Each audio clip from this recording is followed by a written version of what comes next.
bonjour, comment vous allez bien? Alors, maintenant, c'est une chronique. Histoire, une histoire. Vous rigolerez pas. C'était... Ah, c'est après que j'ai eu le camping-car ou c'était avant? Oh, zut, du coup, je sais même plus. Mais je crois que c'était... Oh, je sais plus. Alors, j'étais dans le village dans lequel je travaillais, à Fleury, en Suisse, dans le Val de Travers. Et puis, tout d'un coup, j'ai vu un immense... Comment on appellerait ça? Je sais pas si c'est un mobil-home. C'est un immense camping. Ouais, c'est pas un camping-car, c'est un mobil-home. C'est un de ces machins lourds de 32 tonnes ou je sais pas combien, qui coûte 100 000 francs ou plus, voire 300 000. Qui a les côtés qui s'élargissent. Tu peux mettre... Non, tu pouvais quand même pas mettre une voiture dessous, mais tu pouvais mettre la moto. Ouais, je crois que oui. Je crois que oui. Bref, puis je le vois devant un baraquement, puis je me dis, bon, bah, je vais y voir, quoi, ça m'intéresse. Puis t'as le type, le conducteur qui arrive, c'est un fribourgeois. Et bien, on sympathise, et puis je crois que justement, peut-être que j'y ai parlé de mon camping-car, c'est pour ça que la conversation a pu se poser. Et puis, il me dit, en fait, qu'il fait de la télémétrie, c'est-à-dire qu'il suit un coureur. Alors là, en l'occurrence, je crois que c'était un Français, je ne sais plus le nom, un Mathieu, je crois, ou je ne sais plus. C'était du Supermote, donc super motard. Donc, c'était pas des 500 ou des... Non, c'est les combien? C'est les 300 et puis les je sais plus, les 1000. C'est bon, ils ont fini de faire les appels. Donc on a commencé de dialoguer et puis tout d'un coup il me dit ah oui, je suis là parce que je suis en train de descendre sur l'Italie, sur Misano, donc comment ça s'appelle, la piste de Misano, quoi, où il y a les mondiaux qui se font, entre autres, hein, vers Venise. Bref, il me dit qu'il descend et tout, et puis il m'a demandé bah, si tout d'un coup je voulais pas venir faire Umbrella Girl, donc la fille qui tient le parapluie pour le motard, quoi. Je dis là, mais c'est pas possible, c'est pas possible. Bon, j'étais autrement faite que maintenant, hein, j'avais beaucoup moins de poids. Oui. Ah oui. Bon, bref. J'étais là, mais c'est trop génial, magnifique et tout. Puis je vous raconterai autre chose par rapport à ça, parce que bien sûr Stéphanie, elle comprend pas tout. C'est égal. Alors je me dis, mais trop génial, c'était les derniers jours d'école et tout, j'ai pu manquer. Parce que comme je suis prof de sport, eh ben, j'avais pas les conseils de classe, entre autres, genre, disons que je pouvais manquer à ce moment-là. J'ai fait une lettre et puis on a accepté. Donc je suis descendue, j'ai fait toute la semaine en préparation, puis après le week-end, ben, il y avait la course, quoi. Et puis après on remontait, et puis le lundi matin, j'avais les jours sportifs. Donc c'était nous, les profs de sport, qui installions tout ce qu'il fallait, hein, évidemment. Donc je devais être là le lundi matin, à 7h30, je crois, ou 8h, je sais plus, c'est égal. Alors, je me rappelle toujours petit bout par petit bout quand je le raconte. Hein. Donc, j'ai des détails aussi qui passent. Donc, j'avais pris mes petites tenues, les plus, celles qui ressemblaient le plus à ce que les nanas portaient sur place. Bon, je pense qu'on aurait pu m'en passer, mais comme je faisais du tennis, j'avais des jupes de tennis, donc c'était assez court. Puis j'avais le haut qui allait avec le bas, par exemple, un ensemble Adidas, noir et blanc, ou bien un ensemble Nike avec... j'avais même un juste au corps qui faisait jupe, en fait, tennis. Donc ça donnait, ouais, c'était joli. Puis les baskets allaient bien avec, évidemment. Et puis voilà. Casquette, lunettes de soleil. Bref. Ça donnait bien. Sauf que j'ai jamais eu cette photo. Ben non, mais vous saurez pourquoi. Donc on est parti pour Misano. Comment on faisait pour dormir? Je crois qu'on n'a pas dormi dans le camping, car on est arrivé là-bas et puis il avait choisi 2 chambres d'hôtel. Donc en fait, il payait tout. Et puis après, on est allé sur le circuit. Ah, il avait une Vespa pour aller sur le circuit. Alors, on allait sur le circuit, puis après, on allait dans le box où il devait travailler, quoi.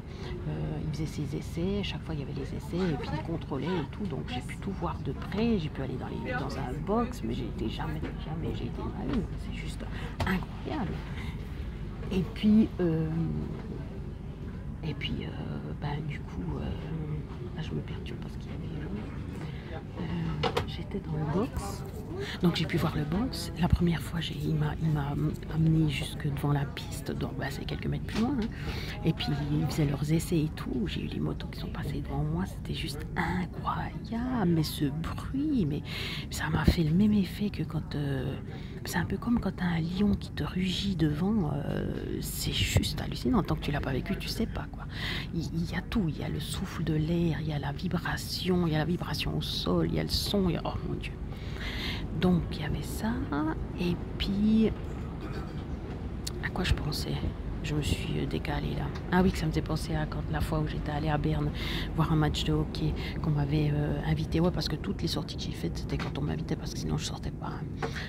Spectacle, la même chose. J'ai jamais fait de concert. J'ai fait des concerts au Paléo parce qu'on m'avait invité. C'était un ami, Oliver. Bref. Oui, quand ils ont fait la Ola dans la patinoire, c'était juste hallucinant. En plus, c'est une patinoire qui est en pente comme ça. Donc, bref, c'était égal. C'était vraiment impressionnant. Donc, j'ai pu vivre ça. Qu'est-ce qui s'est passé?